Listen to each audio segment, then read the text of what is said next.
नमस्कार, welcome to career एजुनेस्ट। और आज के इस वीडियो में हम डिस्कस करने वाले हैं semester 4th AEC paper leadership and personality development. इसकी कंप्लीट क्लास को हम इस एक ही वीडियो में डिस्कस करेंगे दोस्तों। और ये अपनी क्लास एज यूजुअल बाइलिंगुअल रहने वाली है। तो BA, BSc, BCom, BCA, BBA fourth semester के वो सारे स्टूडेंट जिन्होंने लीडरशिप एंड पर्सनैलिटी को किया है सेलेक्ट एज ए अपने एईसी पेपर में, तो उनके लिए क्लास है बेहद खास। तो चलिए करते हैं शुरुआत। या अभी भी चैनल पर नए हो तो आप चैनल को जरूर सब्सक्राइब कीजिए। तो करते हैं फर्स्ट यूनिट से। देखो, आपके पेपर का नाम क्या है? Leadership and personality development. अब लीडरशिप के साथ जो फर्स्ट यूनिट है उसमें आपको दिया हुआ है साथ में मैनेजमेंट। अब मैनेजमेंट क्या है और लीडरशिप क्या है उसको जानने से पहले हमें पहले इन दोनों के मीनिंग को जानना पड़ेगा कि मैनेजमेंट किसको कहते हैं और लीडरशिप क्या होती है। तो देखो, समझते हैं मैनेजमेंट क्या होता है। आप इन एक नाम जरूर जानते हैं कि मैनेजर है। क्या है? मैनेजर। तो मैनेजर का मतलब होता है काम को मैनेज करना, यानी काम का प्रबंधन करना। अब ये प्रबंधन या ये मैनेज करना क्या होता है इसको समझते हैं कि जैसे कोई भी ऑर्गेनाइजेशन है, उस ऑर्गेनाइजेशन में यहाँ पर मैनेजमेंट की पोस्ट है। इस पोस्ट को अब अपने जो सबॉर्डिनेट्स है उनसे काम करवाना है। ठीक है। अब क्योंकि ऑर्गेनाइजेशन में ये रिक्रूटेड है या इस पोस्ट पे बैठा हुआ है, तो इस ऑर्गेनाइजेशन के कोई ना कोई क्या होंगे, गोल्स होंगे। और इन गोल्स को अचीव करने के लिए ये मैनेजर काम करवाएगा अपने सबॉर्डिनेट से। तो अगर हम ट्रेडिशनल अप्रोच की बात करें तो ट्रेडिशनल अप्रोच ये कहता है कि मैनेजमेंट का मतलब होता है कि दूसरों से काम करवाने की जो टेक्निक होती है उसको क्या कहते हैं, उसको मैनेजमेंट कहते हैं। बट अगर हम इसका मॉडर्न मीनिंग की बात करें तो मॉडर्न मीनिंग में हम ये कहते हैं कि मैनेजर जो ये अपने ऑर्गेनाइजेशंस के जो प्री डिसाइडेड गोल्स है उनको अचीव करने के लिए प्रॉपर प्लानिंग करना, और प्लानिंग के साथ ऑर्गेनाइजिंग करना, स्टाफिंग करना, डायरेक्टिंग करना, कोऑर्डिनेटिंग करना और कंट्रोलिंग, ये प्रोसेस करना का काम किसका होता है? मैनेजमेंट का होता है। यूँ कहे मैनेजमेंट ये सारे फंक्शंस करता है। कैसे? प्लानिंग, यानी कि जो ऑर्गेनाइजेशन है उसमें जो काम होंगे वह काम किस तरीके से करना है उसके लिए प्लानिंग तैयार करना, ऑर्गेनाइजिंग करना, स्टाफिंग करना, जो लोग छोड़ के जा रहे हैं नए लोगों को रिक्रूट करने का काम होता है वो सारा, डायरेक्टिंग यानी अपने सबॉर्डिनेट्स को डायरेक्ट करना कि किस तरीके से काम करना है, चीज़ों का आपस में, रिसोर्सेज का, एक्टिविटीज़ का आपस में कोऑर्डिनेशन करना, और फिर कंट्रोल करना। कंट्रोल मीन्स हमने यहाँ पे जो प्लान किया था क्या हमने उस प्लान के अकॉर्डिंग एक्चुअली काम किया क्या? इन दोनों का क्या करना? कंपैरिजन करना, और जो वेरिएंसेस है, जो अंतर है, उस अंतर को कम करना और दूर करना। ये सारे काम किसके हैं? एक मैनेजर के हैं। तो मैनेजर का अगर हम मैनेजमेंट का मतलब जाने तो मैनेजमेंट का मतलब होता है it is a process of planning, organising, directing and controlling resources such as human, financial and physical to achieve specific organisational goals efficiently and effectively. अर्थात ये मैनेजमेंट क्या होता है? संगठनात्मक लक्ष्यों को कुशलतापूर्वक और प्रभावी ढंग से प्राप्त करने के लिए जो संसाधन होते हैं, जैसे मानव हुआ, वित्तीय साधन हुए, और जो हमारे पास फिजिकल साधन हुए, उनके लिए प्लानिंग करना, उनको व्यवस्थित करना, निर्देश का काम करना और नियंत्रण की प्रक्रिया करना, ये काम किसका है? मैनेजमेंट का। तो हम इस चीज़ से एक चीज़ समझे कि मैनेजमेंट एक फॉर्मल पोस्ट होती है। क्या होती है? फॉर्मल, जो किसी एक पर्टिकुलर ऑर्गेनाइजेशन में होती है, और उस ऑर्गेनाइजेशन को के काम को या गोल्स को हासिल करने के लिए उसको काम करना होता है। अब बात करें लीडर की, तो लीडरशिप क्या होती है? लीडरशिप में एक नेता होता है। वह नेता दूसरों को प्रेरित करता है, मोटिवेट करता है, और फॉलो करने के लिए उनको अब इस तरीके से बिहेव करता है। उसका एक खुद का विजन होता है, उस विजन को हासिल करने के लिए बाकी लोग उसके फॉलोअर बनते हैं। अब ये इसकी एक पर्सनल एबिलिटी है, एक आर्ट है, एक कला है। उसको क्या कहते हैं? लीडरशिप कहते हैं। तो इसको हम समझते हैं। Leadership is the art, ability and process by which a person motivates, guides and influence others to work willingly and enthusiastically towards the accomplishment of common goals and to grow in a positive environment. अर्थात नेतृत्व है, एक कला है, क्षमता है, प्रक्रिया है जिसके माध्यम से कोई व्यक्ति दूसरों को प्रेरित करता है, मार्गदर्शित करता है, और काम करने के लिए प्रभावित करता है, ताकि जो ग्रुप है, जो लक्ष्य रखे हैं ग्रुप ने, उस लक्ष्यों की वो स्वेच्छा से उत्साहपूर्वक कार्य करने के लिए क्या हो? प्रेरित हो, और एक सकारात्मक वातावरण का क्या कर सके? डेवलपमेंट कर सके। तो जैसे अभी इस चीज़ से क्या समझे कि नेता एक पर्सनल क्वालिटी है, पर्सनल क्वालिटी है किसी व्यक्ति की, ना कि किसी ऑर्गेनाइजेशन में उसको पोस्ट मिलने से उसमें नेता के गुण आते हैं। तो नेता एक यूँ कहे कि पर्सनल क्वालिटी ज़्यादा है, इनफॉर्मल ज़्यादा है, वहीं जो मैनेजमेंट है वो एक फॉर्मल क्वालिटी है, फॉर्मल पोस्ट है। बात करते हैं डेफिनेशन की, लीडरशिप का एक्चुअली डेफिनेशन क्या होता है। तो leadership involve setting A direction, motivating people and building a vision for the team और ऑर्गेनाइजेशन। लीडरशिप का अर्थात नेतृत्व का अर्थ है एक दिशा तय करना, लोगों को प्रेरित करना और टीम या संगठन के लिए एक दृष्टिकोण या विजन का को बनाना। It is not just about giving orders but about inspiring and empowering people. यह केवल आदेश देने की प्रक्रिया नहीं है, बल्कि लोगों को प्रेरित करने और सशक्त बनाने की कला है। कि नेता क्या करता है, नेता अपना विजन होता है, उस विजन के लिए लोगों को डायरेक्ट करता है, मोटिवेट करता है और इस तरीके से व्यवहार करता है कि लोग उसकी बातों से प्रभावित होकर अपनी इच्छा से उससे जुड़ते हैं। वह क्या होती है, लीडरशिप कही जाती है, वह लीडरशिप होती है। अब लीडरशिप की क्या कैरेक्टरिस्टिक्स होती है। पहली बात, ये पर्सनल क्वालिटी है, व्यक्तिगत गुण है। हो सकता है मैं एक अच्छा नेता नहीं बनूं लेकिन आप एक अच्छे नेता हो, तो लेकिन अगर हम किसी संगठन में होंगे, मैनेजर बना दिया जाएगा तो अपने साथ पूरी टीम होगी और हम उस टीम के लक्ष्य को एक प्रॉपर प्लानिंग के साथ, प्रॉपर काम के साथ हासिल करने की कोशिश करेंगे। बट नेता एक पर्सनल क्वालिटी ज़्यादा होती है। Leadership depends on doing. Leadership क्या होती है, जो नेतृत्व काम करने पे निर्भर करता है। ऐसा नहीं कि आप काम नहीं करोगे तो भी आपको लोग सर सर कह के बुलाएंगे। लीडरशिप का मतलब होता है आपके काम पे ही डिपेंड करता है, आपका काम आपको नेता बनाता है। फॉलोवर्स यानी अनुयायी जरूर होने चाहिए। अगर आप नेता हो और आपके फॉलोअर्स ही नहीं है तो आप नेता हो ही नहीं। तो नेता के क्या होते हैं, फॉलोअर होते हैं जो उसके विजन को हासिल करने के लिए उसके साथ जुड़ते हैं। इन्फ्लुएंसिंग एंड इंस्पायरिंग प्रोसेस, ये प्रभावित करने की और प्रेरित करने की प्रक्रिया है। तभी आपने देखा होगा कोई नेता होता है, वो पॉलिटिशियन नेता भी मान लो, तो वह उसको जब देखने के लिए पूरी भीड़ होती है और एक अकेला नेता यहाँ पे माइक पे खड़ा होकर लोगों को प्रेरित करता है, मोटिवेट करता है, अपनी बातों से प्रभावित करता है। कंटिन्यूस प्रोसेस, ये निरंतर चलने वाली प्रक्रिया है। ऐसा नहीं, मैं यहाँ पे ज़्यादातर आपको पॉलिटिशियन के ही एग्जाम्पल दे दूंगा। यहाँ पे निरंतर चलने वाली प्रक्रिया है। जैसे मान लो एमएलए के चुनाव हुए, कोई नेता है वह चुनाव में हार गया, तो क्या वह अगले 5 साल के लिए बैठ जाएगा क्या? वह नेता यानी ऑफिशियली नेता नहीं होते हुए भी, क्योंकि वह पर्सनल क्वालिटी है, वह अब भी नेता है, वह नेता की तरह ही रहेगा और वही पहले की तरह काम करेगा, लोगों के काम आएगा, लोगों को प्रेरित करेगा, प्रभावित करेगा और अगली बार फिर लोग उसको सर आंखों पर बिठाएंगे। तो ये एक कंटिन्यूस चलने वाली प्रोसेस है। कॉमन गोल्स यानी साझा लक्ष्य, यानी जो एक ग्रुप होता है नेता का, उन सबके जो गोल है वो एक ही होता है। ऐसा नहीं कि नेता इस दिशा में जा रहा है, उसके फॉलोअर उस दिशा में जा रहे हैं, ऐसा नहीं होता। गोल एक ही होता है, सारे एक ही डायरेक्शन में चलने वाले होते हैं। और एक डायनेमिक आर्ट है, इसमें बहुत सारे काम इन्वॉल्व होते हैं। लोगों को इन्फ्लुएंस करने के काम है, इंस्पायर करने के काम है, कॉन्फ्लिक्ट सोल्व करने के काम है, इसलिए ये एक डायनेमिक आर्ट है। अब इम्पोर्टेंस क्या है लीडरशिप की, बात कर लेते हैं। इम्पोर्टेंस एक ऑर्गेनाइजेशन के पॉइंट ऑफ व्यू से, पहला है guides the organisation, provide vision, direction and strategy. संगठन को दिशा देने का काम करता है कौन, लीडरशिप।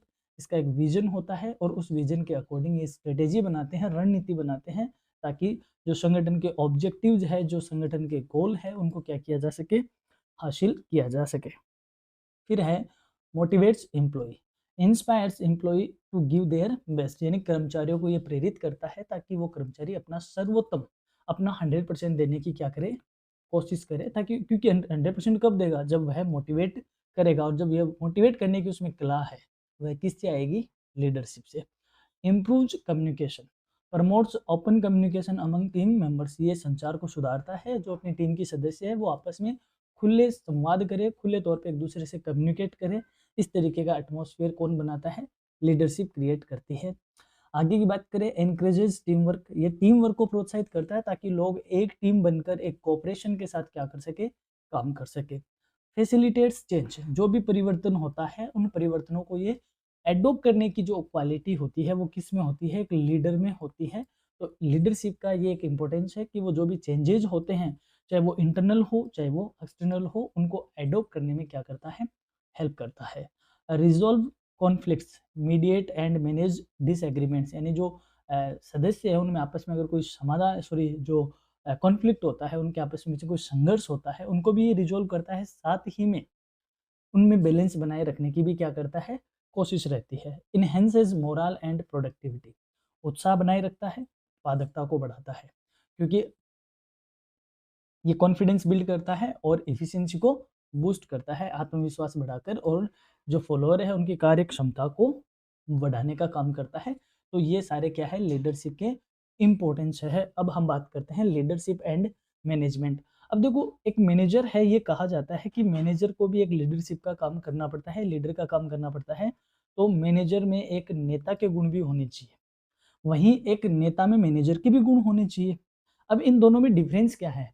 तो देखो, जो मैनेजर होता है, मैं बार-बार यहीं पे कह रहा हूँ कि ये किसी न किसी ऑर्गेनाइजेशन के थ्रू, और ये एक फॉर्मल औपचारिक पोस्ट होती है। जिस दिन मैनेजर रिटायर होगा अपनी चेयर से, उसके बाद वह मैनेजर नहीं रहेगा। बट एक नेता हमेशा मरते दम तक क्या रहता है, नेता ही रहता है, क्योंकि वह अपनी पर्सनल क्वालिटी से क्या बना है, नेता बनता है।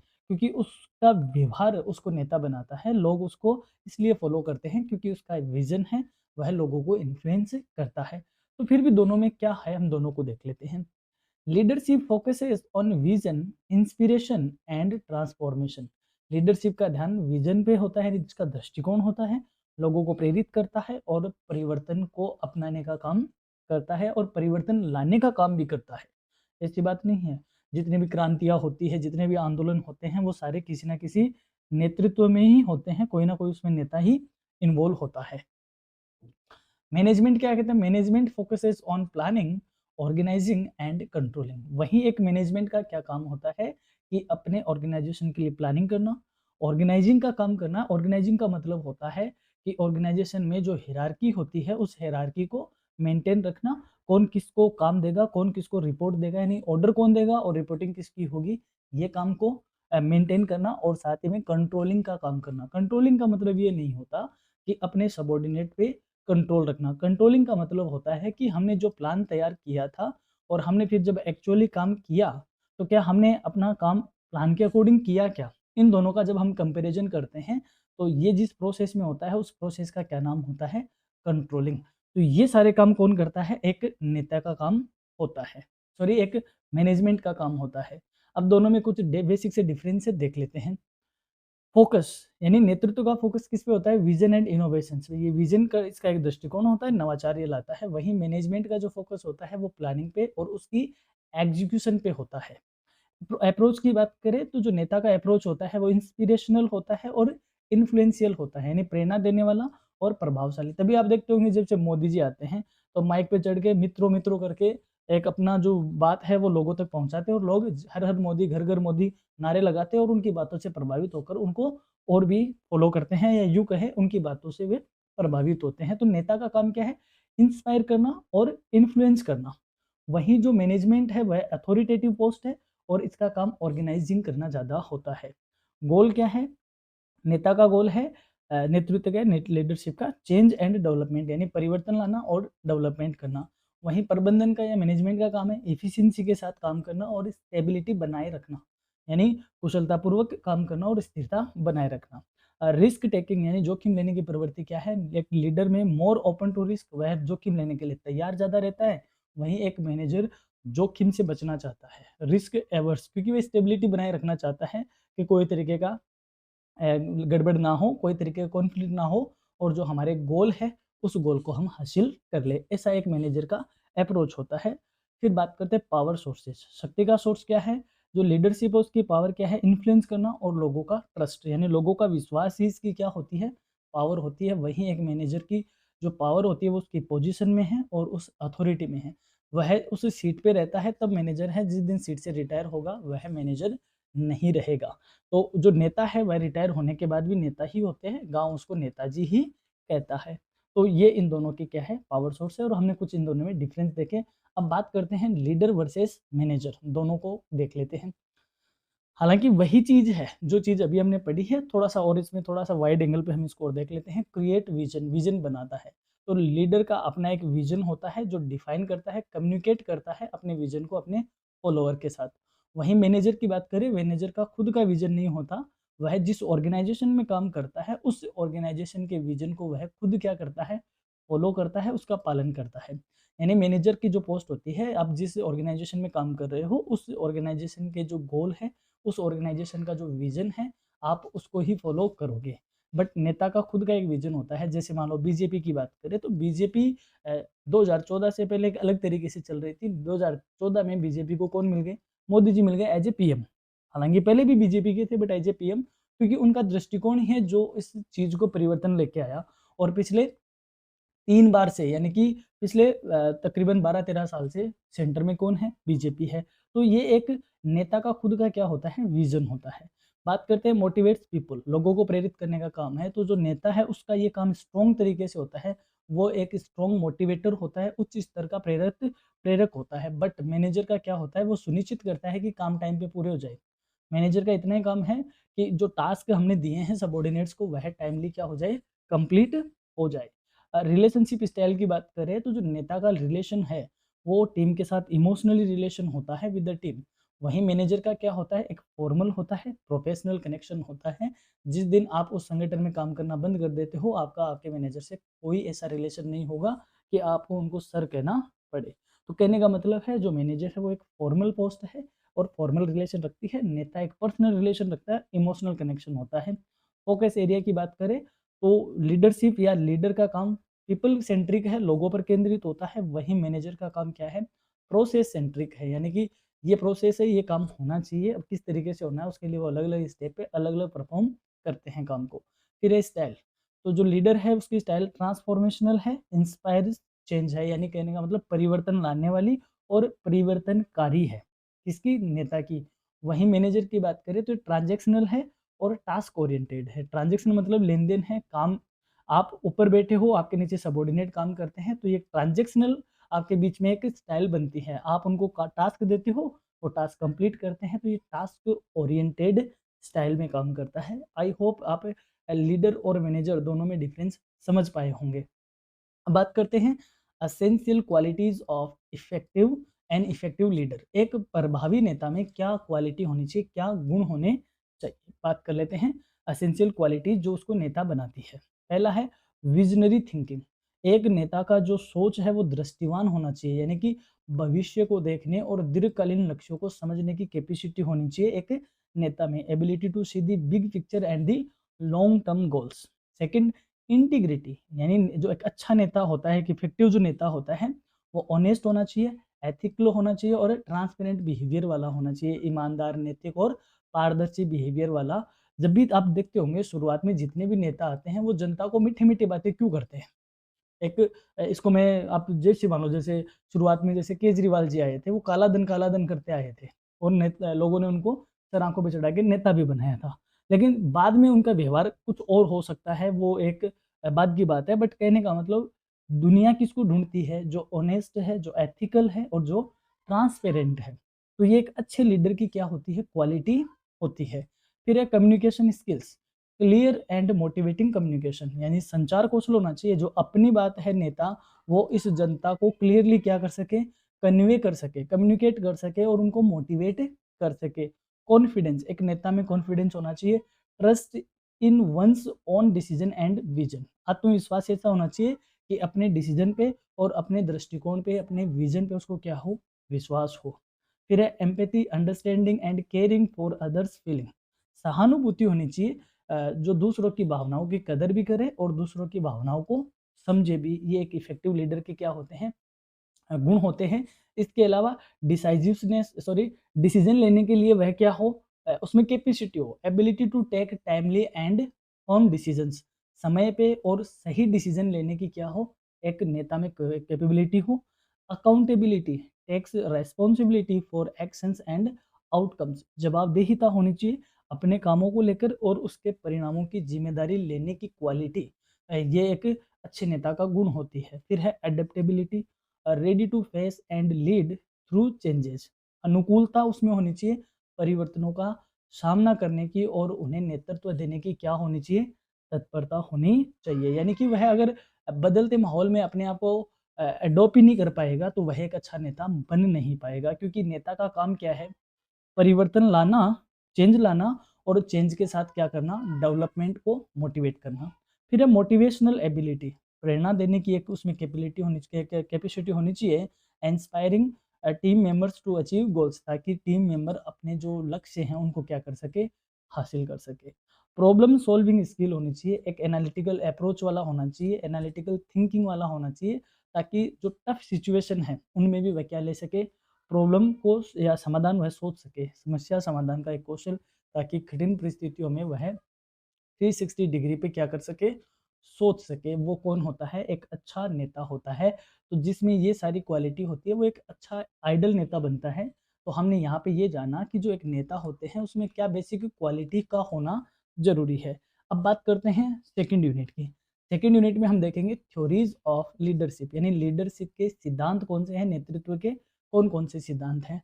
पहला बात करते हैं ट्रेट थ्योरी। ट्रेट का मतलब होता है गुण। ये थ्योरी क्या कहती है कि नेता बाय बर्थ होते हैं, यानी कुछ लोगों में जन्मजात कुछ ऐसी क्वालिटी होती है जो उनको क्या बनाती है, नेता बनाती है। और बहुत हद तक ये ठीक भी है, क्योंकि नेता बेसिकली देखा जाए तो पर्सनल क्वालिटीज ही ज़्यादा होती है। अगर आप में नेता बनने के गुण नहीं है तो आप चाहे कितनी ही ट्रेनिंग ले लो, आप एक अच्छे नेता नहीं बन पाओगे। कुछ तो बेसिक आपके व्यवहार में होना ही चाहिए। लेकिन पूरी तरीके से ऐसा भी नहीं है कि जन्म ही लेते हैं नेता, बनाए नहीं जाते हैं। यानी कि इस थ्योरी के अकॉर्डिंग ये कहता है कि नेता क्या लेते हैं, जन्म लेते हैं, नेता बनाए नहीं जाते। ये बात ये कौन कहती है, गुण सिद्धांत कहते हैं। तो जान लेते हैं। Trait theory assumes that leaders are born with specific qualities that makes them good leaders। अर्थात ये सिद्धांत मानता है कि नेता कुछ जन्मजात विशेषताओं के साथ पैदा होते हैं जो उन्हें एक प्रभावशाली नेता बनाती है। These traits are relatively stable over time and help differentiate leaders from non leaders. ये गुण समय के साथ स्थिर रहते हैं और नेताओं को सामान्य व्यक्तियों से क्या करते हैं, अलग करते हैं। यानी कि होता तो वह भीड़ का ही हिस्सा है, बट उसके ये जो जन्मजात उसमें जो गुण होते हैं बाद में आगे चलकर उसको क्या बना देते हैं, नेता बनाते हैं। यानी कि अब क्यों बनाते हैं, क्योंकि बचपन से ही ये कहे इनके व्यवहार में ही ऐसी बातें होती है कि कोई भी काम है ये खुद आगे बढ़कर काम कर लेते हैं। जैसे आपके घर में अगर आपका भाई है या आप हो, आपको पापा ने कोई काम दिया और आप अपने आप ही कि ठीक है पापा मैं कर लूंगा, कोई टेंशन नहीं, आप टेंशन मत लो, मैं अपने आप ही जुगाड़ कर लूँगा, मैं इसको मैनेज कर लूँगा। तो इसका मतलब कहीं न कहीं आप में लीड करने का क्या है, एक गुण है, एक क्वालिटी है, और इस क्वालिटी के साथ आप क्या हुए हो, जन्मे हो। तो ये आपकी जो क्वालिटी है वो आपको सामान्य व्यक्तियों से क्या करती है, अलग करती है और आपको एक लीडर की तरफ लेके जाती है। It is one of the earliest leadership theory. ये दुनिया में जितने भी जो नेतृत्व के सिद्धांत है, जो लीडरशिप की थ्योरीज है, उनमें से ये एक सबसे पुरानी थ्योरी भी कही जाती है। इसके एजम्पशंस क्या है, certain traits like intelligence, confidence, honesty are universal to good leaders. इसके कुछ गुण जैसे बुद्धिमत्ता का होना, आत्मविश्वास होना, ईमानदारी होना, ये लगभग हर एक नेता के एक सामान्य गुण होते हैं जो कि बाई बर्थ उनमें होते हैं। These traits can be identified and measured. इन गुणों की पहचान भी की जा सकती है और इन गुणों को मेजर आउट भी किया जा सकता है। कुछ जो गुण हैं या कुछ जो ट्रेट है वो कौन कौन से हैं, जैसे इंटेलिजेंट, बुद्धिमत्ता होना, ये बाई बर्थ होता है। सेल्फ कॉन्फिडेंस होना, आत्मविश्वास का होना। इंटीग्रिटी यानी ऑनेस्ट एंड एथिक्स होना, यानी नैतिक होना और बातों में सच्चाई होना, ईमानदारी होना। सोशिएबिलिटी यानी फ्रेंड सर्कल बनाना और आउटगोइंग करना, यानी लोगों से मिलना-जुलना, किसी को ज़्यादा अच्छा लगता है, सामाजिकता बढ़ाना, ये अच्छा लगता है, तो ये बाय बर्थ एक क्वालिटी है। इनिशिएटिव लेना, यानी कि taking charge without being told, यानी बिना कहे ही नेतृत्व ले लेना। जैसे आप स्कूल में पढ़ रहे हो या कॉलेज में पढ़ रहे हो, आपके टीचर ने कहा कि इस काम का ये, अब जैसे मान लो आपकी क्लास का कोई टूर डिज़ाइन हो रहा है कहीं जाने का, तो सर ने कहा कि टूर के पैसे कौन कलेक्ट करेगा? और आपने हाथ खड़ा किया कि सर मैं कलेक्ट कर लूँगा, मैं अपने आप ही देख लूँगा किस-किस का कितना है, और वह अपने आप ही सबसे बात कर करा के टूर का जो कलेक्शन जो भी डिसाइड हुआ है, कलेक्ट करके वो सर को बराबर टाइम पे रिपोर्ट कर रहा है। इसका मतलब उसमें क्या है, इनिशिएटिव लेने की क्या है, कैपेसिटी है। वह बिना कहे नेता बनने का काम भी करता है। तभी हम बातों-बातों में जब लड़ाई भी होती है तब ये कहते हैं ना, तू बहुत नेतागिरी कर रहा है, तू बहुत नेता बन रहा है, मतलब बिना कहे ही तू अपने हिसाब से तेरे मन से कर रहा है। तो इस तरीके के जो इनिशिएटिव लेने के काम है वह एक नेता के ट्रेट होते हैं।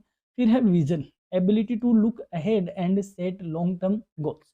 दूरदर्शिता होना, एक दृष्टिकोण होना, एक अप्रोच होना, भविष्य की कल्पना करने की एक कैपेसिटी होना, ताकि लक्ष्य डिसाइड हो सके और उन लक्ष्यों को प्राप्त करने का एक विजन होना। ये नेता के कुछ क्या है, ट्रेट है। इसके अलावा पर्सनैलिटी व्यक्तित्व अच्छा होना, ability to inspire and communicate लोगों को प्रेरित करना और संवाद करने की क्षमता होना, फ्लेक्सिबल एंड डायनेमिक लचीला भी होना और डायनेमिक भी होना, गतिशील भी, एडमिनिस्ट्रेटिव स्किल का होना यानी काम को अच्छे ढंग से मैनेज करना और उसको एडमिन मतलब कहने का मतलब प्रॉपर वे में एडमिनिस्ट्रेशन करना, एक बड़े ग्रुप को हैंडल करना। फिर है एनालिटिकल स्किल्स, विश्लेषणात्मक कौशल भी होना। ये कुछ ट्रेट है। अब इन ट्रेट के कुछ एग्जाम्पल है, जैसे महात्मा गांधी ईमानदारी, दृष्टिकोण, ईमान और आत्मविश्वास के लिए फेमस है। एक इंटीग्रिटी है, अच्छा विजन था, कॉन्फिडेंस था। तो महात्मा गांधी एक हम ये कह सकते हैं कि एक ट्रेड थ्योरी में एक ये बात रखी जा सकती है, या यूँ कहें महात्मा गांधी बाय बर्थ एक नेता थे। स्टीव जॉब्स विजनरी पर्सन थे, इनोवेटिव थे, सेल्फ कॉन्फिडेंस से एकदम उन्होंने आज दुनिया में जो आईफोन है किसकी देन है? स्टीव जॉब की। मैक है जो किसकी देन है? स्टीव जॉब की।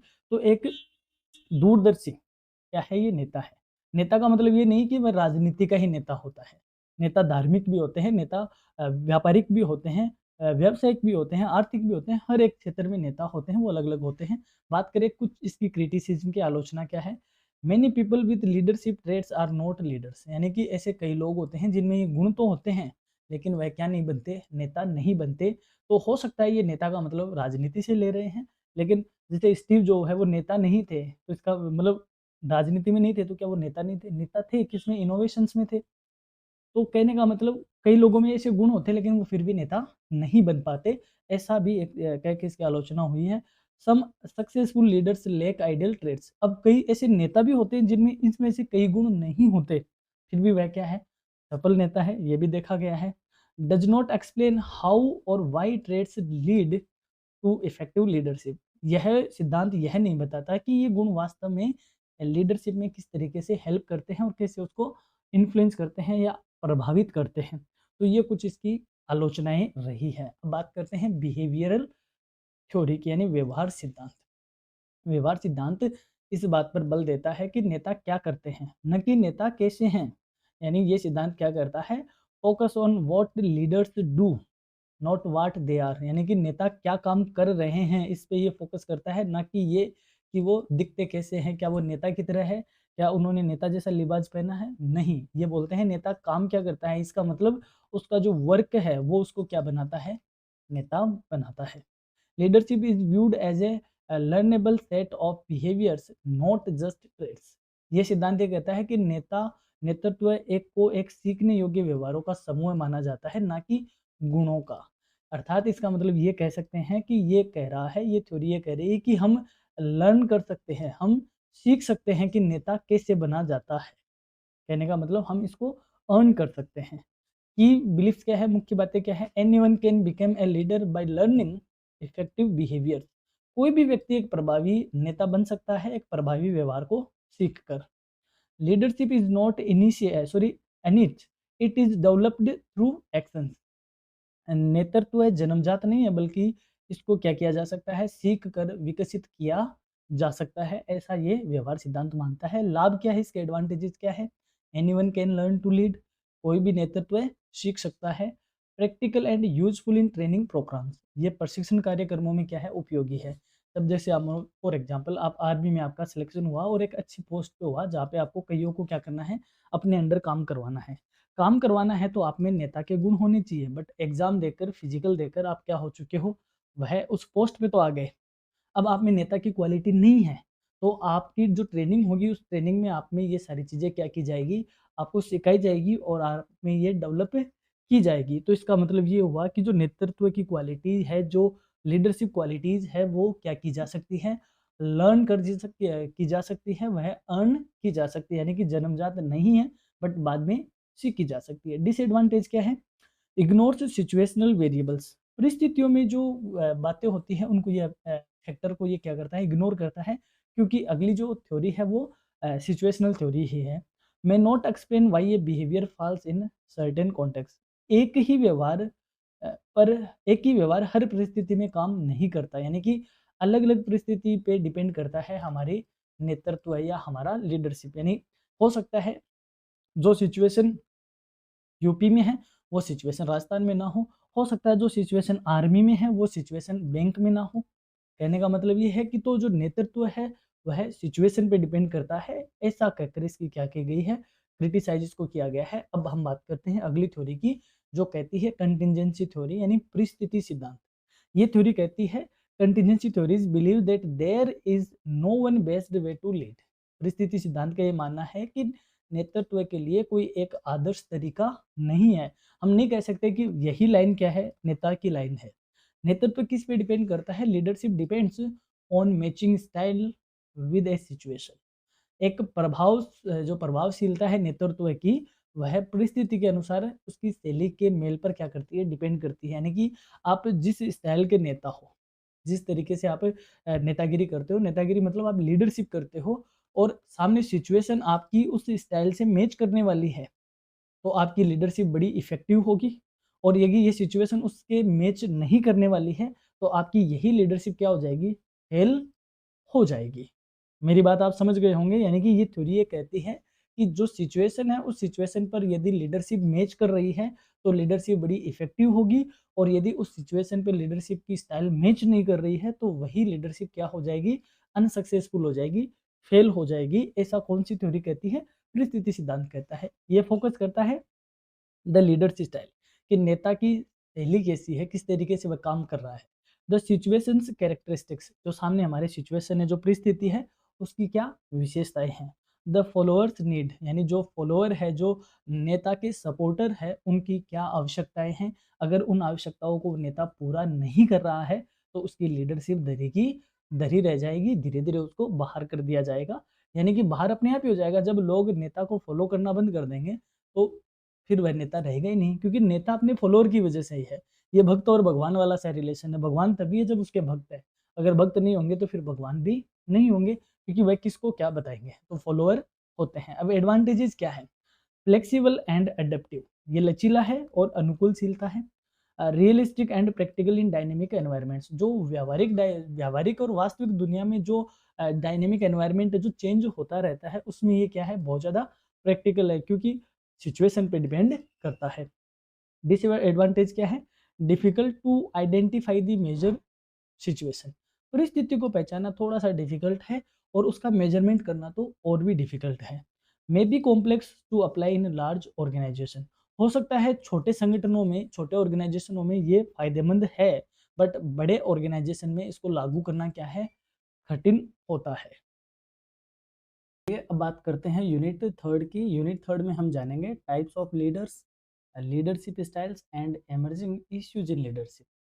नेताओं के प्रकार क्या है, नेतृत्व शैलियाँ कितनी तरह की होती है, और अभी कौन से इश्यूज है जो बहुत इमर्ज हो रहे हैं, उभर रहे हैं। बात करते हैं एक एक की। सबसे पहले हम लेते हैं टाइप्स ऑफ लीडर्स। देखिए दोस्तों, लीडर्स बेसिकली 5 तरीके के होते हैं। ऑटोक्रेटिक अर्थात निरंकुश नेता, जो एक तरीके से डिक्टेटरशिप जैसा ही होता है, तानाशाह जैसा ही होता है। डेमोक्रेटिक लीडर, लोकतांत्रिक नेता। लेजिस्फेयर यानी उदारवादी नेता, जिसको हम मतलब कम हस्तक्षेप करने वाला भी कहते हैं।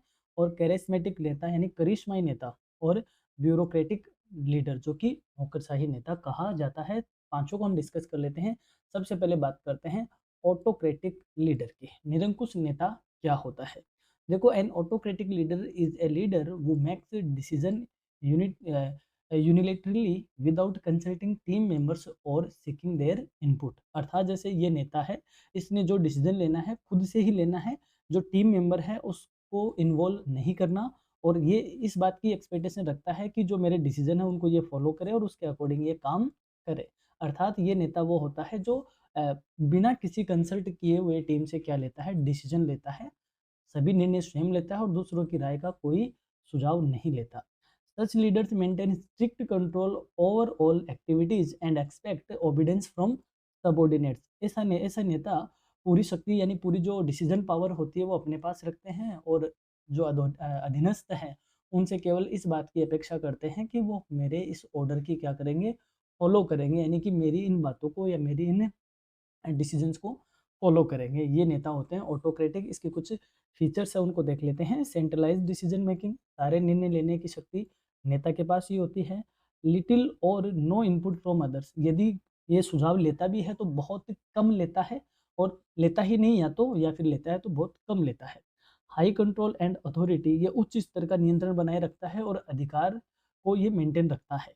Focus on obedience and discipline. इनका जो फोकस होता है वो आज्ञा पालन पे होता है और डिसिप्लिन पे ज़्यादा जोर रहता है, अनुशासन। ये बेसिकली आर्मी में देखा जा सकता है कि वहाँ अथॉरिटी जो डिसीजन लेती है खुद से लेती है और बाकी को उनको फॉलो करते हैं और एक डिसिप्लिन मेंटेन किया जाता है। फास्ट डिसीजन मेकिंग यानी जल्दी ही निर्णय लेने के काम इसमें होते हैं, क्योंकि एक ही व्यक्ति को निर्णय लेना है, डिसीजन लेना है, बाकी किसी का इन्वॉल्वमेंट होना नहीं है, तो यहाँ डिसीजन फास्ट लिए जाते हैं। अब बात करते हैं डेमोक्रेटिक नेता। ऑटोक्रेटिक का जस्ट अपोजिट कौन सा हो गया? डेमोक्रेटिक हो गया। A democratic leader is one who encourages participation from team members in decision making. अर्थात लोकतांत्रिक नेता वह होता है जो निर्णय लेने की प्रक्रिया में अपने साथियों की भागीदारी को क्या करता है? बढ़ाता है। यानी उनको जब ये कोई डिसीजन लेता है तो इनसे पूछता है कि लेना चाहिए या ये काम करना चाहिए, नहीं करना चाहिए। तो बहुमत के आधार पे, मेजोरिटी के आधार पे यहाँ पे क्या लिए जाते हैं? डिसीजन लिए जाते हैं। This leader values others opinion.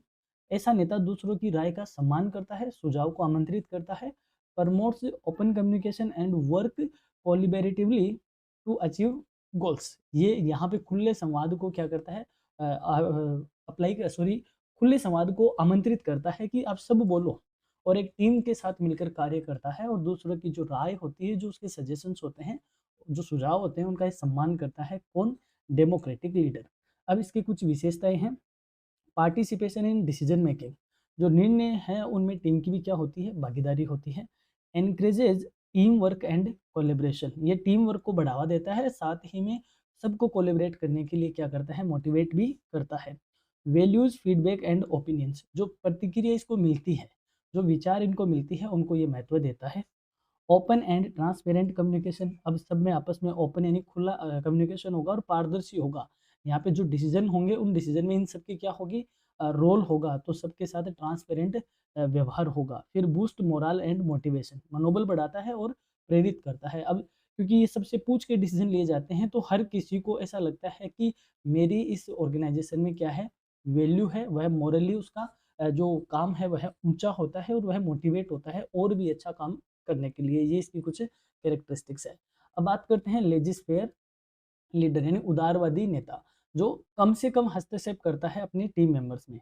A laissez faire leader is a leader who gives maximum freedom to team members to take decisions and complete their work in their own way. ऐसा नेता यानी उदारवादी नेता वह होता है जो अपनी टीम को स्वतंत्र रूप से कार्य करने की पूरी छूट देता है कि जैसा आपको अच्छा लगे, जिस वे में आपको ठीक लगे, उस वे में आप इस काम को कीजिए। The leader provides minimal supervision and allows individual to take responsibility for their task. ऐसा नेता कम से कम हस्तक्षेप करता है और निर्णय तथा कार्यों की जिम्मेदारी टीम के सदस्यों पर डाल देता है, और साथ ही में ये भी कहता है कि इस काम की सारी रेस्पॉन्सिबिलिटी आपकी है। ऐसा नेता कौन होता है? लेजिस्फेयर लीडर इसको कहते हैं। की फीचर्स की बात करें तो maximum freedom to team members. ये टीम को ज़्यादातर स्वतंत्रता देता है।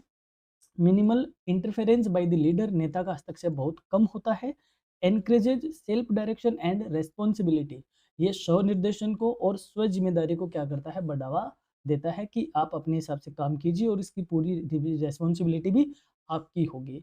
Effective with skilled and self motivated teams.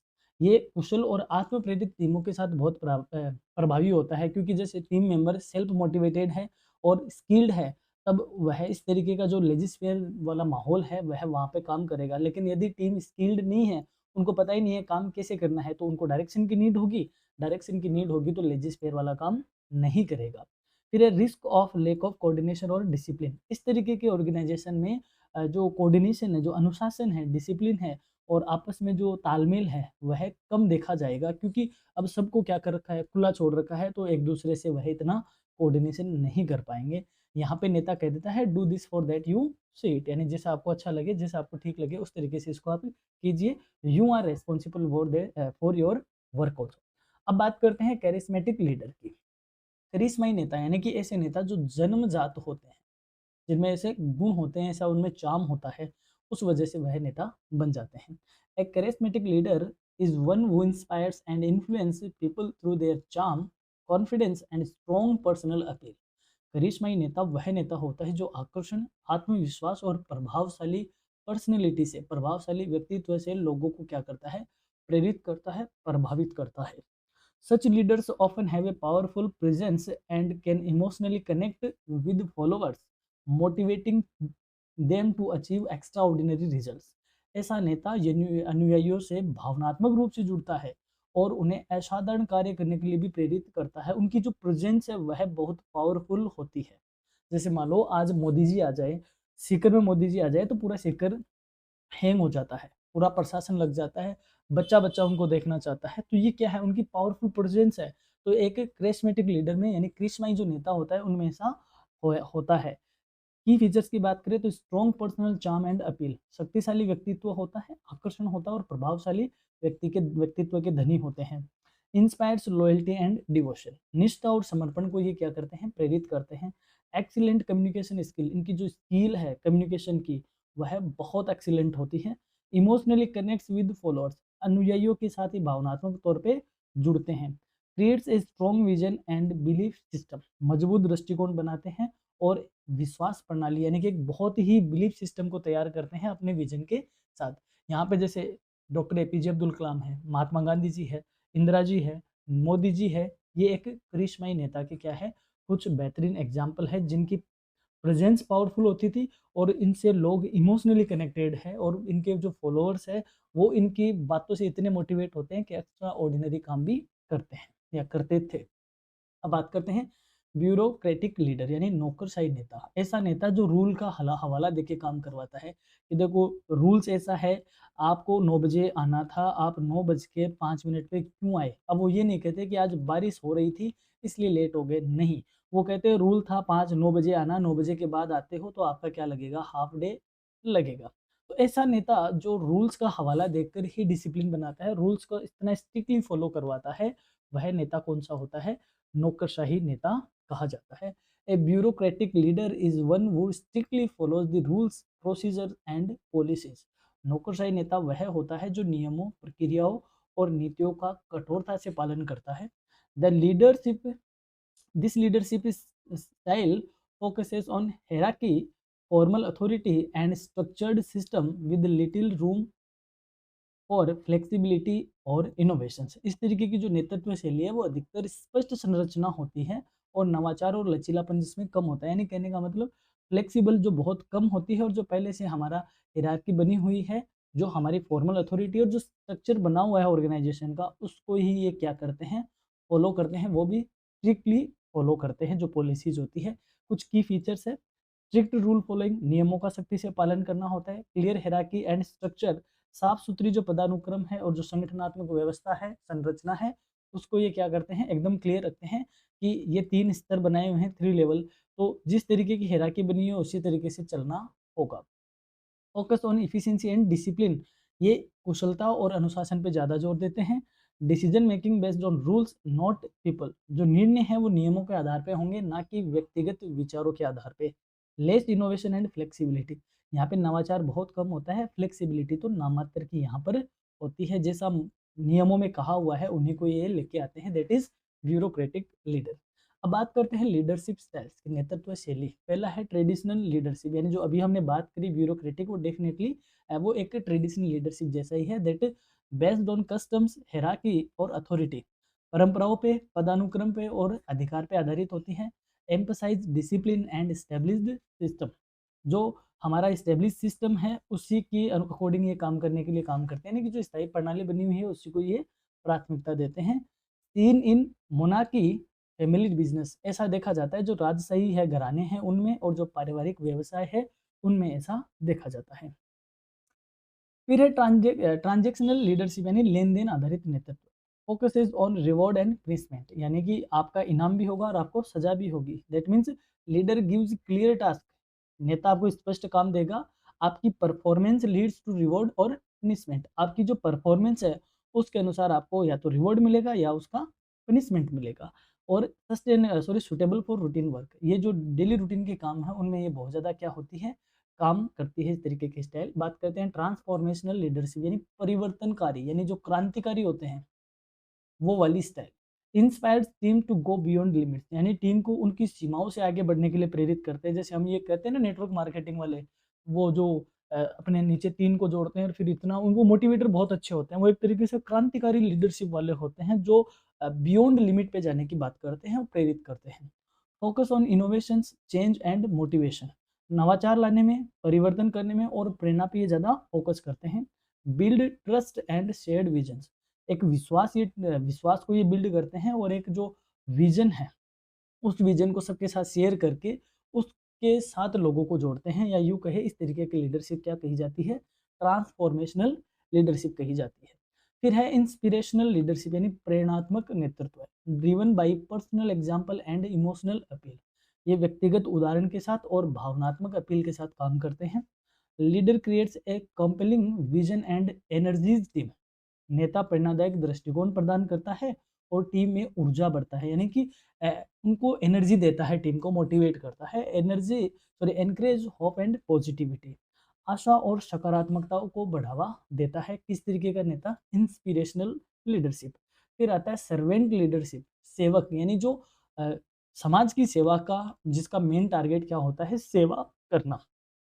Leader priorities serving others. नेता सबसे पहले दूसरों की सेवा को प्राथमिकता देता है। कौन सा? Servant leader. Focuses on team needs, empathy and growth. Team की आवश्यकता क्या है? इसमें एम्पैथेटिक बातें ज़्यादा होती है और ग्रोथ पे इनका ध्यान होता है।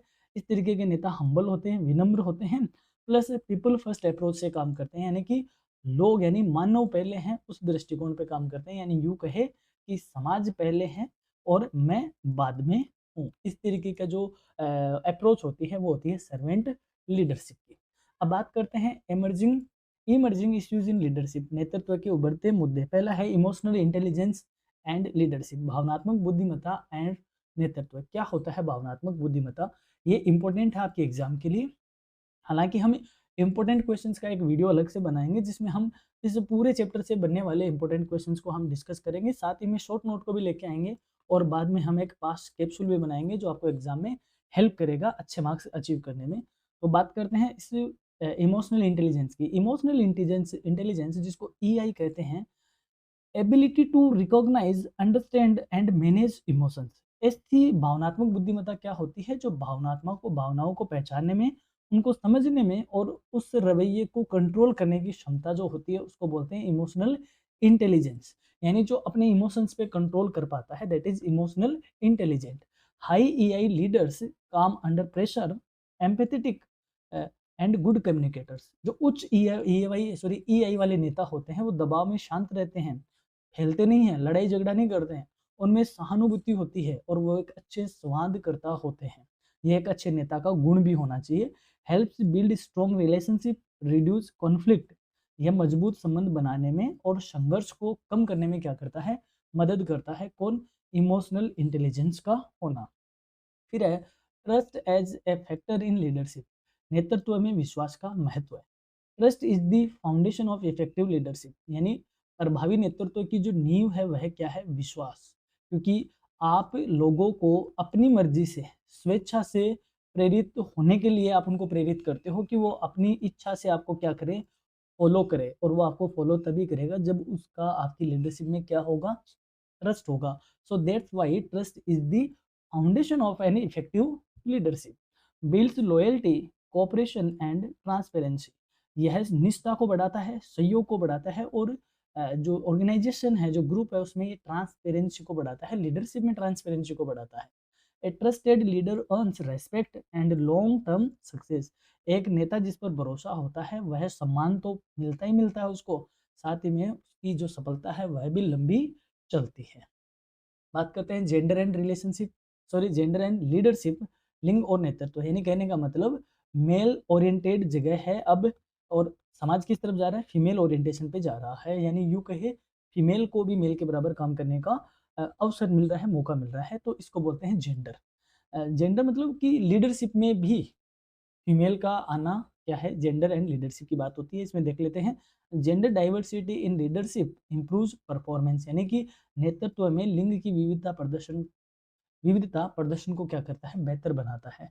यानी आज तक एक ऐसा ऑर्गेनाइजेशन जिसमें हमेशा मेल ही लीडर हुआ और बाद में उसमें फीमेल लीडर बनती है, तो हो सकता है उसकी परफॉर्मेंस और भी बेटर हो जाए उसी टीम की। Woman leads woman leader bring empathy, collaboration and multitasking. महिला जो नेता होती है वो सहानुभूति रखती है, सहयोग को बढ़ावा देती है, साथ में मल्टीटास्किंग यानी बहुत सारे काम करने की कैपेसिटी होती है, but still face bias and under representation. फिर भी उन्हें पक्षपात को और प्रतिनिधित्व की कमी का सामना करना पड़ता है। तो ये एक इमर्जिंग इश्यू है किसमें, लीडरशिप में। अब हम बात करेंगे पर्सनैलिटी की, कि जो पर्सनैलिटी है उसकी लीडरशिप में किस तरीके से रोल रहता है, और जो व्यक्ति का व्यक्तित्व है वह पर्टिकुलर किसी संगठन में और उसके नेतृत्व में किस तरीके से हेल्पफुल है। तो बात करते हैं यहाँ पर आपके लिए एक अनाउंसमेंट की ऑलमोस्ट जो सारी क्लासेज है सेमेस्टर 4 की, साथ ही सेमेस्टर 2 की, हमने माइनर मेजर हर तरीके की क्लासेज अपलोड करी हैं, तो आप एक बार चेकआउट कर लीजिएगा। अब बात करते हैं concept and definition of personality, अर्थात व्यक्तित्व की संकल्पना क्या है और इसकी परिभाषा क्या है, यानी कि पर्सनैलिटी कहते किसको है। देखो, personality is the unique and dynamic combinations of emotional, attitudinal and behavioural response patterns of an individual. अर्थात एक व्यक्ति की व्यक्तित्व एक व्यक्ति की भावनात्मक, उसकी मानसिक और व्यवहारिक प्रतिक्रियाओं का क्या है, विशेष और गतिशील संयोजन है। अर्थात वह भावनात्मक तौर पे कैसा है, मानसिक तौर पे कैसा है और उसका बिहेव कैसा है, इन सब का अगर कॉम्बिनेशंस बनता है तो बनती है एक व्यक्ति की पर्सनैलिटी। इसमें क्या होता है, it includes how a person thinks, feels, behaves and interacts with others. अर्थात ये दर्शाता है कि एक व्यक्ति कैसे सोचता है, वह कैसे महसूस करता है, क्या व्यवहार करता है और दूसरों के साथ वह किस तरीके से इंटरेक्ट करता है, जुड़ता है, वह है उसकी पर्सनैलिटी। यानी उसकी पर्सनैलिटी में ये चीज़ इन्वॉल्व होती है। It consistent over time but can evolve. ये समय के साथ स्थिर रहता है बट क्या होता है, विकसित होता है या हो सकता है। Personality shapes A persons identity and influence in social and professional settings. व्यक्तित्व किसी व्यक्ति की पहचान है और सामाजिक व्यावसायिक प्रभाव को क्या करता है, निर्धारित करता है।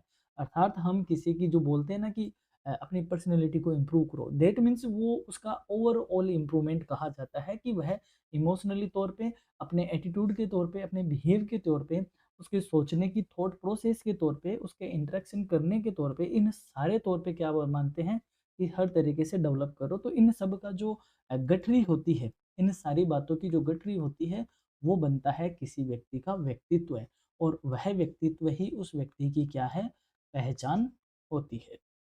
अब बात करते हैं डिटर्मिनेंट्स ऑफ पर्सनैलिटी, यानी इस व्यक्तित्व के निर्धारक फैक्टर कौन से हैं। तो इनको डिटर्मिनेंट्स भी कहते हैं और इनको हम फैक्टर्स भी कह सकते हैं, यानी कारक भी कह सकते हैं। एग्जाम में आपसे क्वेश्चन भी आएगा, define personality and what are the factors determining the personality, कि कौन से फैक्टर है जो पर्सनैलिटी को डिटरमाइन करते हैं या कर रहे हैं।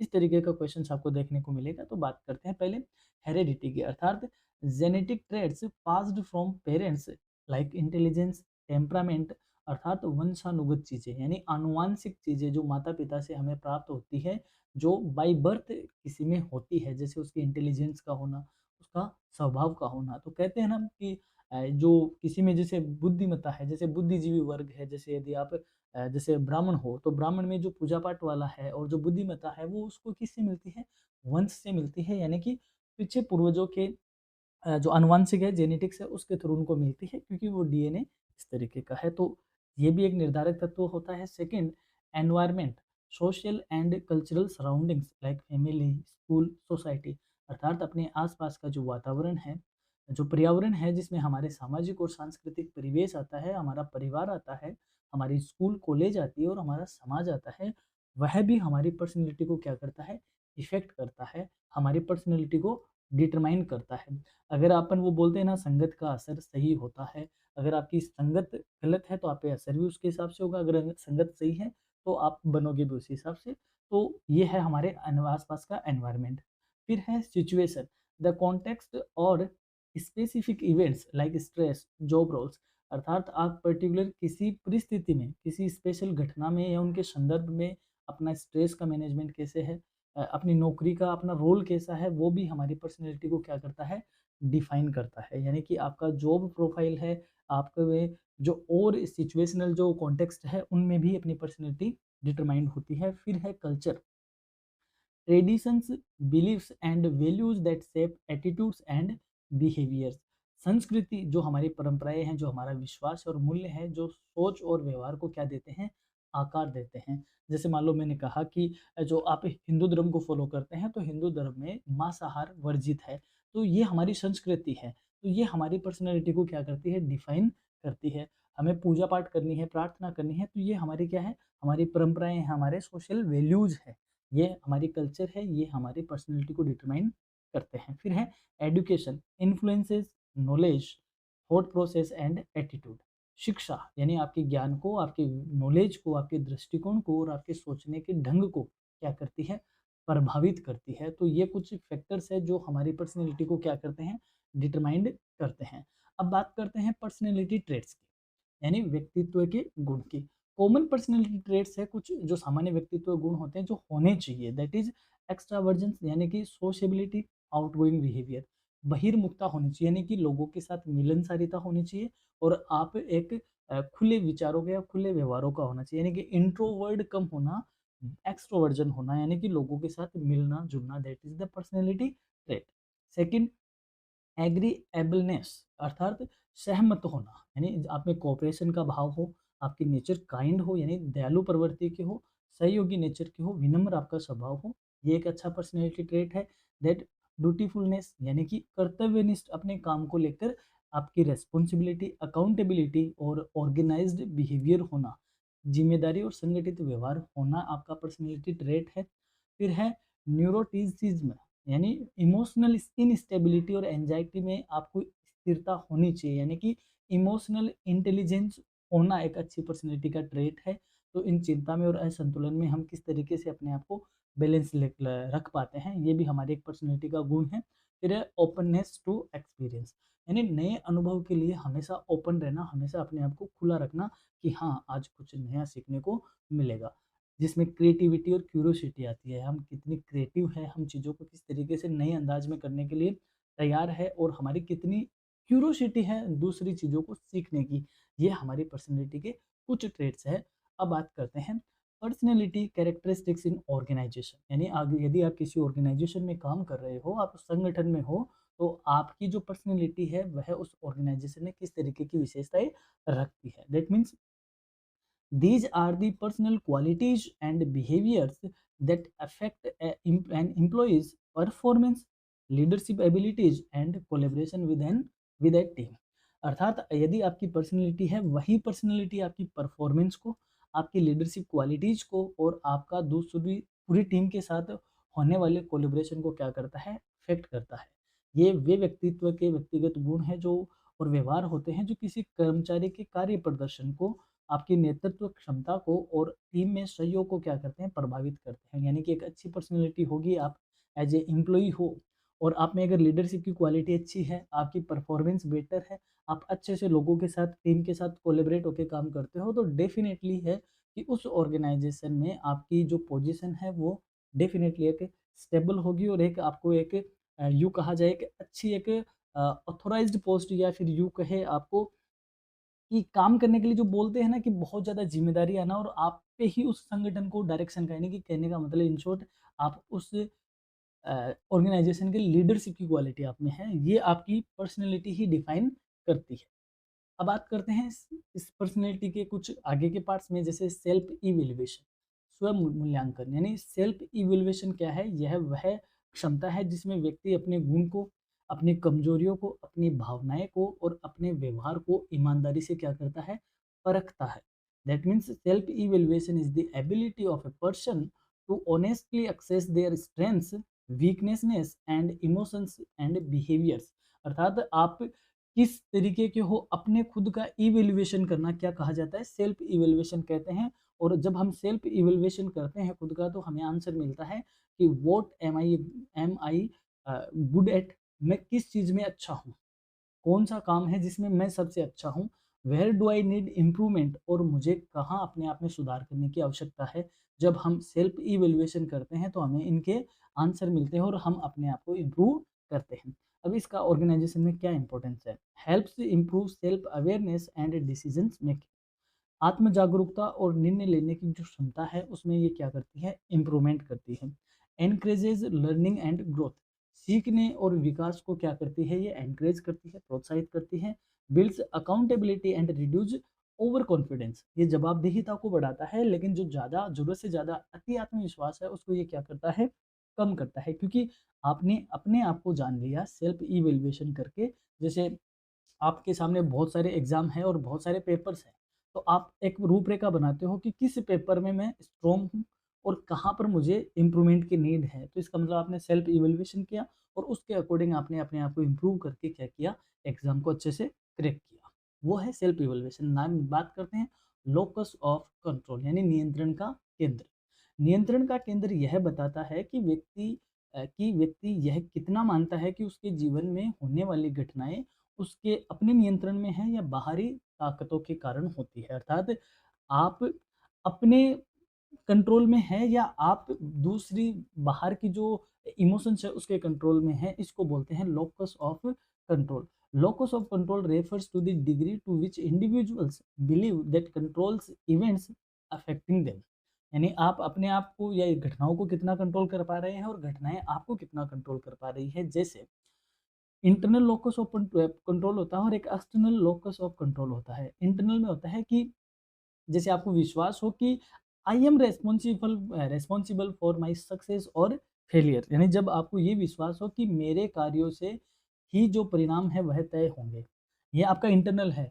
इससे आपका मोर कॉन्फिडेंस, यानी आप और कॉन्फिडेंट होंगे, प्रोएक्टिव होंगे यानी सक्रिय होंगे, और इस तरीके की जो एम्प्लॉय होते हैं वो आत्मविश्वास से भरे हुए होते हैं, पहल करने वाले होते हैं, नए नए कामों में उनकी क्यूरियोसिटी होती है और वह नेता के गुण रखते हैं। फिर आते हैं एक्सटर्नल लोकस ऑफ कंट्रोल। इसमें क्या होता है, my fate depends on luck और अदर्स, जो ये मानते हैं कि मेरा जो परिणाम है वह मेरी किस्मत या अन्य लोगों के काम पे डिपेंड करता है। इससे क्या होता है, इस तरीके के एम्प्लॉय डिपेंडेंट होते हैं और कम प्रोएक्टिव होते हैं, यानी कि जो दूसरों पे डिपेंड होते हैं कि अगर ये ऐसा करेगा तो हम इसके साथ ऐसा कर लेंगे। इस तरीके के थॉट प्रोसेस वाले इसको बोलते हैं एक्सटर्नल लोकस ऑफ कंट्रोल, यानी कि कहने का मतलब ये बाहर के इमोशंस पे कंट्रोल होते हैं और ये होते हैं जो बाहर की इवेंट्स को अपने कंट्रोल में रखते हैं, इसको बोलते हैं locus of control.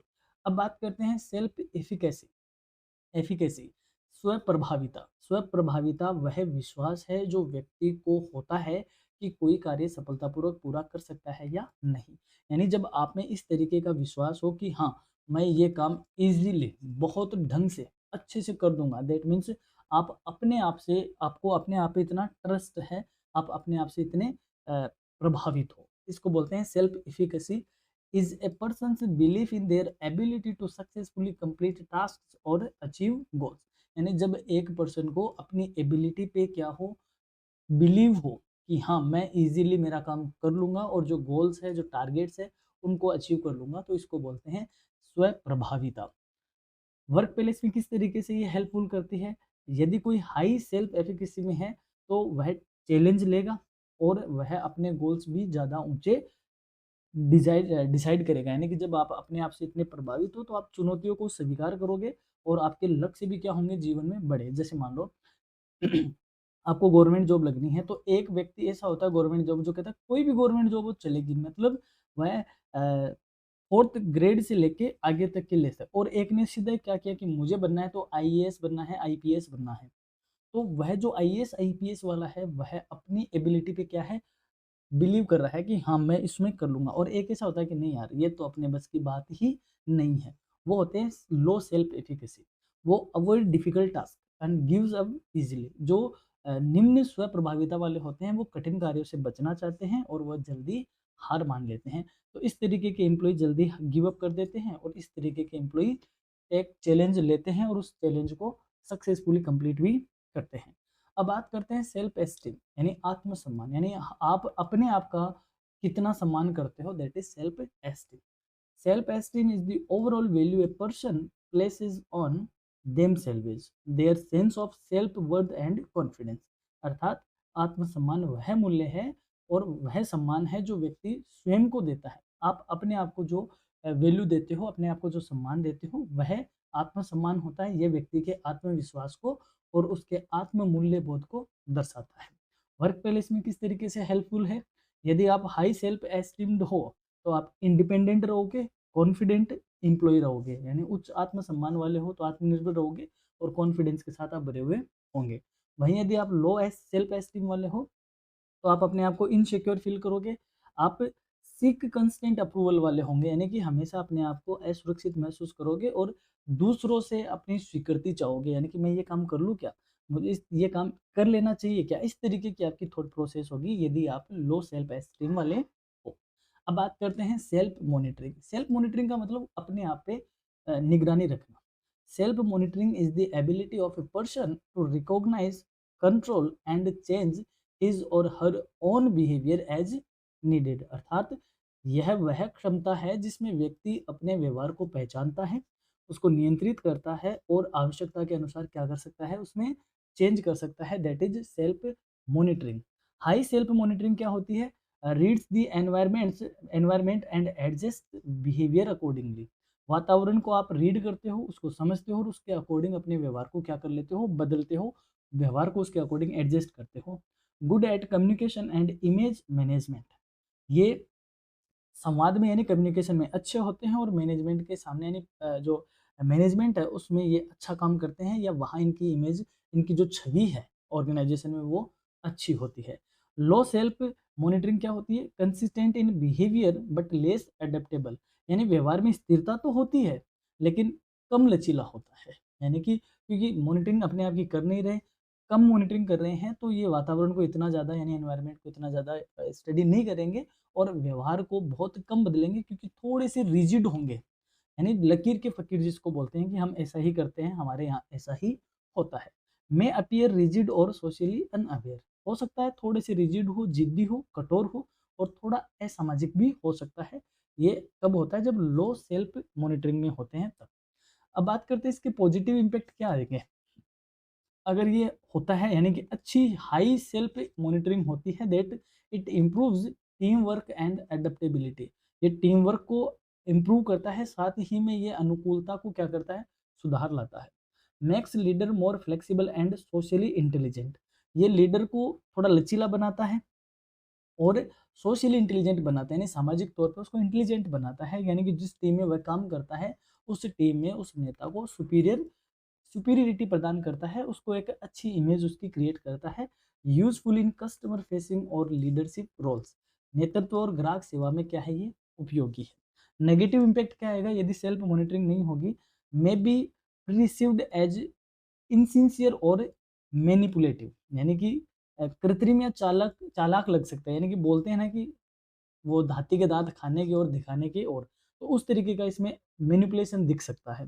Can cause identity confusion और इमोशनल स्ट्रेस। यानी इस तरीके के आप मानसिक भ्रम में भी रह सकते हो, तनाव में भी रह सकते हो, यानी कि कन्फ्यूजन रहना, अपनी आइडेंटिटी को लेके कन्फ्यूजन रहना, और इस तरीके के लोग मानसिक तौर पे तनाव में भी रह सकते हैं यदि सेल्फ मॉनिटरिंग ना होती है। अब बात करते हैं organisational context of leadership and personality, यानी संगठनात्मक संदर्भ में नेतृत्व और व्यक्तित्व का क्या है। संगठन की संस्कृति, संरचना और संवाद शैली यह निर्धारित करती है कि व्यक्तित्व और नेतृत्व कैसे प्रकट होता है। यानी कि जो ऑर्गेनाइजेशन की कल्चर है, जो उसका स्ट्रक्चर है और जो कम्युनिकेशन स्टाइल है, वह अफेक्ट करती है कि how personality and leadership are expressed. यानी कि ऑर्गेनाइजेशन कैसा है आपका, जिस ऑर्गेनाइजेशन में आप वर्क कर रहे हो उस ऑर्गेनाइजेशन का स्ट्रक्चर किस तरीके का है, वह स्ट्रेट है या वर्टिकल है या हॉरिजॉन्टल है या डायगोनल है या फिर आर्मी लेवल का है, किस तरीके का है, उससे आपकी लीडरशिप और आपकी पर्सनैलिटी क्या होती है, प्रकट होती है उसी के अकॉर्डिंग। यदि आप एक स्ट्रिक्ट वाले हो, एक स्ट्रिक्ट आप लीडर हो और आपका इस तरीके का ऑर्गेनाइजेशन हो जिसमें स्ट्रिक्टनेस कम होती है, तब वहाँ पर आपकी लीडरशिप प्रॉपर तरीके से नहीं सामने आ पाएगी। तो आपका जो संगठन है, ऑर्गेनाइजेशन है, उसकी कल्चर, उसका स्ट्रक्चर और कम्युनिकेशन जो स्टाइल है, वही ही आपकी जो व्यक्तित्व है, जो नेतृत्व है, उसको अच्छे से वो निकाल पाएँगे। जैसे एग्ज़ाम्पल के तौर पे देखें, यदि कठोर पदानुक्रम है, लेन-देन है, तो वह नेतृत्व को बढ़ावा देता है। लचीली संस्कृति परिवर्तनकारी नेतृत्व को कैसे? यदि एक रिजिड हायरार्की है, वह सपोर्ट करती है ट्रांज़ैक्शनल लीडरशिप को। वहीं एक फ्लेक्सिबल कल्चर है, वह ट्रांसफॉर्मेशनल लीडरशिप को लाती है। कैसे, इसको समझो। यानी एक एक लीडर तो ऐसा है कि भई ये वाला जो रूल है, इस रूल के अकॉर्डिंग चलो, ये हायरार्की है और रिजिडिटी है कि आपको ऐसा ही करना पड़ेगा। तो यहाँ पे क्या है, रिलेशन कैसा होगा, एक फॉर्मल सा रिलेशन होगा और ट्रांजैक्शनल लीडरशिप होगी, यानी कि आपने काम दिया, हमने काम को करके दे दिया बस। और वहीं यदि ये फ्लेक्सिबल है तो यहाँ पे क्या होगा, फ्लेक्सिबल होगा तो कोई ना कोई परिवर्तन आएगा, कोई ना कोई ट्रांसफॉर्मेशन होगा और ये परिवर्तन ही हमारे ऑर्गेनाइजेशन को क्या करेगा, डेवलप करेगा। तो ये डिपेंड करता है आपके, वही बात है कि ऑर्गेनाइजेशन की कल्चर और स्ट्रक्चर कैसा है, उसी पर डिपेंड करती है आपकी लीडरशिप और पर्सनैलिटी का इम्पैक्ट। अब बात करते हैं कंटेम्प्रेरी बिजनेस लीडर्स, यानी अभी समकालीन व्यावसायिक नेताओं की बात करें तो यहाँ पे कुछ एग्जाम्पल मैंने देखे हैं, रखे हैं। देखिए जैसे रतन टाटा है, रतन टाटा पोजीशन पूर्व चेयरमैन है टाटा ग्रुप के, और फोकस एरिया क्या है, व्यापार करना, लीडरशिप और समाज सेवा है। और इनकी जो लीडरशिप स्टाइल थी वो क्या है, सर्वेंट लीडरशिप, यानी कि पोलाइट है, मोरल है, एथिकल है, और जो ह्यूमन वैल्यूज है उन पर इनकी लीडरशिप ज़्यादा बेस्ड थी कि हाँ पहले समाज आएगा उसके बाद हम हैं। बात करें नरेंद्र मोदी की, प्रधानमंत्री है भारत के, राजनीतिज्ञ हैं, आर्थिक नीति और विकास नेतृत्व, यानी कहने का मतलब डेवलपमेंट के फेज वाली है, जिनको हम ये कहें कि इकोनॉमिक जो डेवलपमेंट है देश का उसमें। और क्रेस्मेटिक एंड ऑटोक्रेटिक इनकी लीडरशिप है। क्रेस्मेटिक हमने पीछे पढ़ा कि क्रिस्मयी नेता जो अपने पर्सनल क्वालिटी से नेतृत्व को एक नए आयाम पे लेके जाते हैं। प्रभावशाली निर्णायक है, यानी डिसीजन बहुत प्रभावशाली है और सेंट्रलाइज डिसीजन प्रोसेस में ज़्यादा बिलीव करते हैं। फिर है एलन मस्क, सीईओ और संस्थापक है, ठीक है, जो हम एक्स भी देखते हैं, ट्विटर को भी ले लिया वगैरह वगैरह। इनोवेशन, टेक्नोलॉजी और एंटरप्रेन्योरशिप, इसमें इन्होंने बहुत अच्छा मतलब लीडरशिप इनकी देखी जा सकती है।